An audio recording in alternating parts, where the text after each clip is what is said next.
പറയുമ്പോൾ ന്യായമായ രീതിയിലാണ് പറയേണ്ടത്.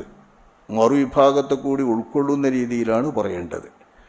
കേരള സംസ്ഥാന ജമിയത്തുലമ അടക്കമുള്ളവരെ കൂടി ഉദ്ദേശിച്ചിട്ടുണ്ടെങ്കിൽ അവരെ കൂടി ഉൾക്കൊണ്ടുകൊണ്ടാണ് സംസാരിക്കേണ്ടത്.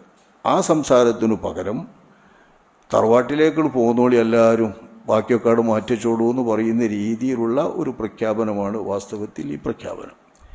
ഇങ്ങനെ പ്രഖ്യാപിക്കുമ്പോൾ രസമുണ്ടായിരുന്നു.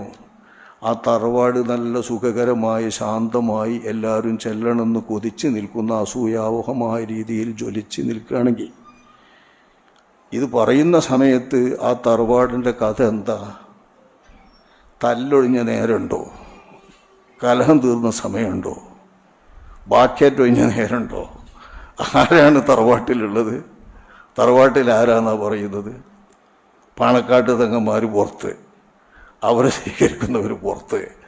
ഈ രീതിയിലുള്ള ഒരു തറവാടിലേക്കാണോ സുന്നികളെ ഒന്നായിട്ട് ക്ഷണിക്കുന്നത്?